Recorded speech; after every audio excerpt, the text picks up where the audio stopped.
guys, welcome to the Homestead. So if you're like me, it's been an interesting last couple of weeks, to say the least, with all of the snow and cold. And I thought we would do an after-action review. Whenever you went to, in the military, whenever you went to a field training exercise, you came back, you did what's called an after-action review. So you can review the things that went good, the things that went bad, the good, the bad, and the ugly of the whole operation. And so this has kind of been like an operation. You go back and you look at all the things that have happened. And, some of you, this may have not have affected you at all, but if you're in a large part of the United States, this last weather system really affected you over the last couple of weeks. And so I thought it'd be a good idea to do a talk. Just, hey, let's evaluate some things, some things we've encountered and kind of maybe prepare for the next time something horrible like this might happen. Because for some of you guys, it's been absolutely horrible. I've gotten the emails, I've seen the comments, and yes, it's been horrible. I've watched the news. It's been horrible for a lot of people. So real quick, just let me give you a plug for our Patreon account. It's patreon.com/AnAmericanHomestead. You can get behind the scenes videos. I'm doing videos that only my patrons get to see over there. We're going to be doing some coming up on gold and silver and cryptocurrency. We're also going to be talking about, we were supposed to do on this channel, on the main channel, an unboxing for the Misfits box. All of our patrons know what that is. And it really benefits them too. But because of this whole weather system stuff, my Misfits box that was supposed to be delivered on Monday, today is Thursday, it's still in Memphis, Tennessee. It was supposed to be here on Monday, and it's not even, it's like somewhere in Tennessee, Memphis, I think. So anyway, it's like everything is thrown out of whack, but our patrons get access to special things, special deals. And so head on over to patreon.com/AnAmericanHomestead to learn more about that. So right off the bat, I want to go over some items. Cold training. So think about this as training. This is a little bit of an obstacle, a little bit of a challenge for a lot of people. But when you encounter these challenges in life, these are challenges and obstacles that you want to overcome.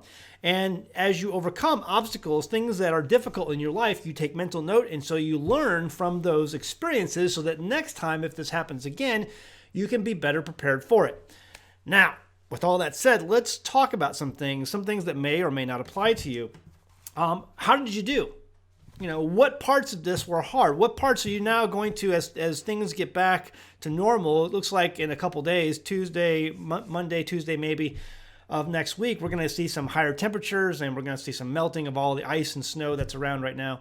And hopefully roads open back up. Hopefully mail will return. We haven't had mail in almost all week because mail is just undeliverable right now for the most part.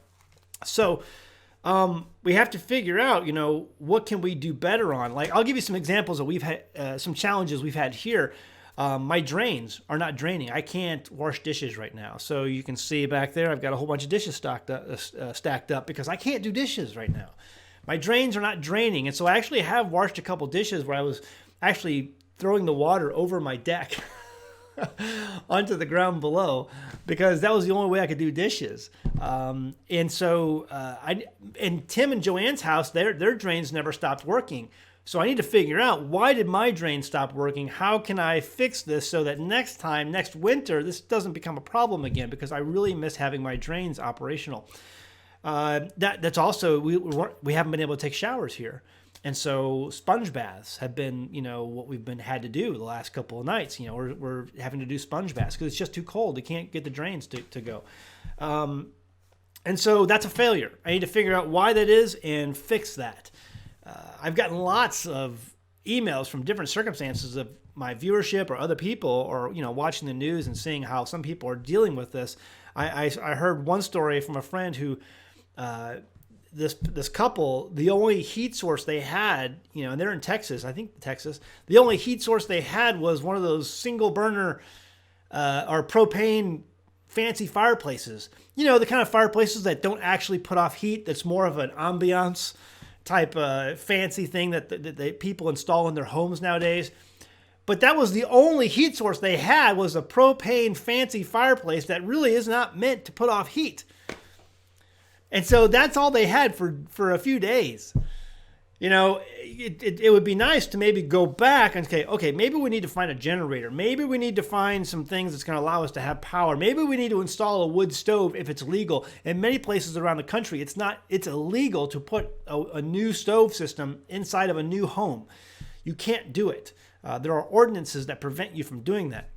So you need to, find that out and, run that down, figure it out. Maybe you install one and don't tell anybody, but make sure you do it safely, because that's a huge hazard if you don't.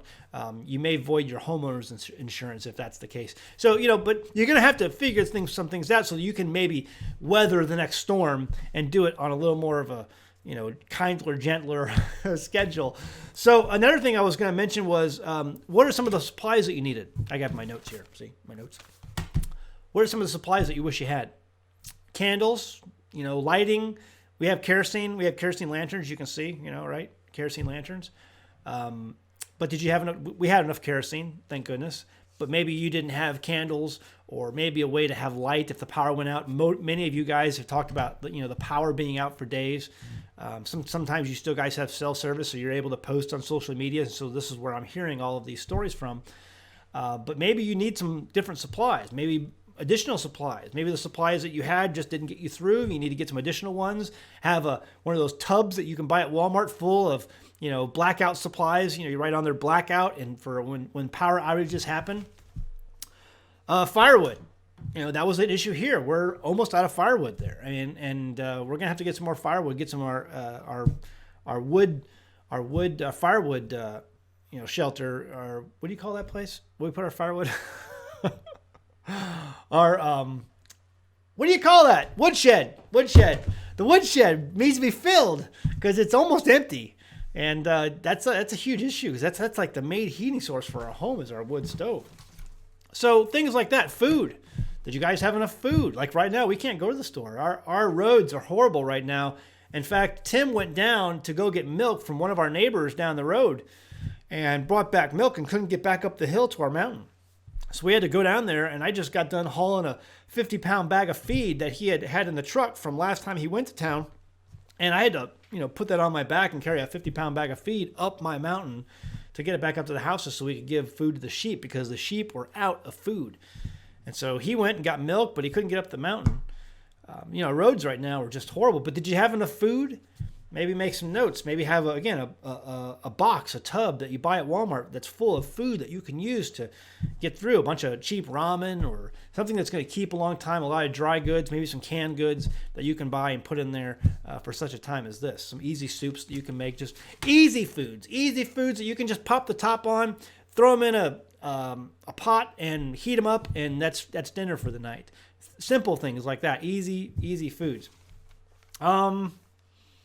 Let's see. Oh, yeah. Easy stuff. Like, keep things easy. Like the easy pop-top foods. But also, like, for us, I can't do dishes right now. Paper plates. I got paper plates.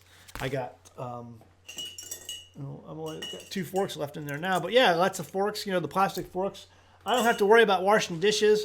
I can just throw them in the trash and let that go. I don't have to worry about something. It's one less thing I have to deal with during, a down event where I can't go anywhere. So keep things easy, paper plates, stuff like that. Maybe have some of those supplies stacked away somewhere, just in the corner of a closet or in the basement somewhere that you can pull out and get by with, so that you can shut everything down and just pull that stuff out and make life a little bit easier for you. So think of all this. My point of this video is that think of all this as training. Your training is now almost over. The weather forecasters out there are going to say, hey, listen, we're almost out of the woods now. The temperatures are going to be heating up. We're going to be melting the snow and the ice. But what did you learn from all this? Did you learn anything? I've said often on my channel, I'll say it again on this video, when you push preparedness to its logical conclusion, you end up on a homestead.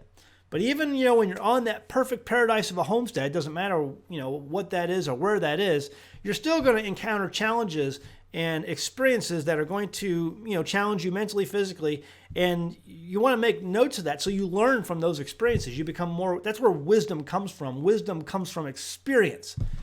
Don't let this experience pass you by. Take notes. Figure out what could be better. We're going to do an entire video, I think, on generators. We have 5 generators here on the homestead for various different tasks. Generators are very important. And I see a lot of people out there say, we can just buy a generator and it'll get us through. There's some things you want to remember about generators. They're not all they're cracked up to be. And there are some definite weak points to a generator that we have learned over the years. And so we'll be doing a video coming up on that at some point in the future. because it's very important you take note of some of the weak points of a generator so that if they do go down on you, if this is your only source of maybe there's a medical issue that you have to have that generator running, you want to be able to have that generator running, and not to have that generator go down. So we'll be talking about 3 key points, for generators on keeping them running. So it's stuff like that. When you learn, it's experience. It brings about wisdom. All right. Hope you're beginning to thaw out wherever you are. We still have snow on the ground, lots of snow. We got about 8 to 10 inches here on the homestead. More snow than we have ever gotten before since we've lived here. But it's all a learning experience. So hope you learned from your experience. Now, with that said, be sure to leave a comment below. Let me know about your experience. Let me know something you've learned, something that you could have been better prepared for in the comments below. You might help out someone else. Your advice might help out someone else as they're looking for new ideas on how to better prepare for the disaster next time, whatever it's winter weather or whatever it is, grid down situation. Your comment may help someone else. So leave that comment below on what you've learned, what you'll decide to do better next time. Also, be sure to check out our merchandise over at teespring.com. You can get this shirt, Homeschool, while it's still legal. Lots of other shirts are available over at that link. And also, again, be sure to check out our Patreon page, patreon.com/AnAmericanHomestead. Again, link in the description below. Other than that, that's about it. I guess we'll leave it at that. We'll see you next time on American Homestead. Hit that like button. Bye. Hey guys, we know that a lot of our audience are homeschoolers. Homeschooling here is very important to us.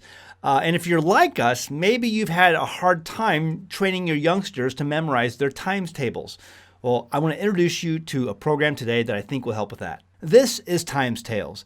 It's perfect for small children. At age 7, my youngest son has his multiplication tables memorized. All of them. Times Tales is a series of stories that your child learns in a video. The video presents a simple story that your child can easily recall from memory and assist them in easily remembering the multiplication facts.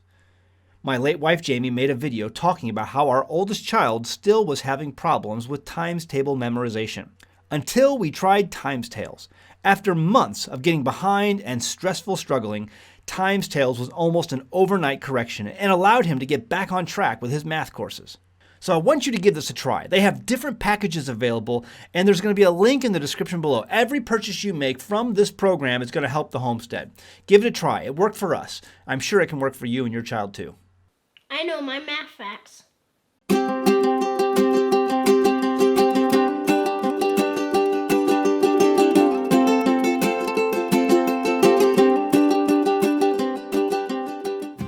Hey there. Thanks for watching our channel. If you're looking for great off-grid homesteading videos, this is the channel for you. Hit that subscribe button and be sure to like the video you just watched. You can also feel free to send us your questions by going to AnAmericanHomestead.com on our contact page and send me your question. Your question might get made into a video. In the meantime, check out some of these other great videos. Oh wait, go ahead and click them. Go ahead.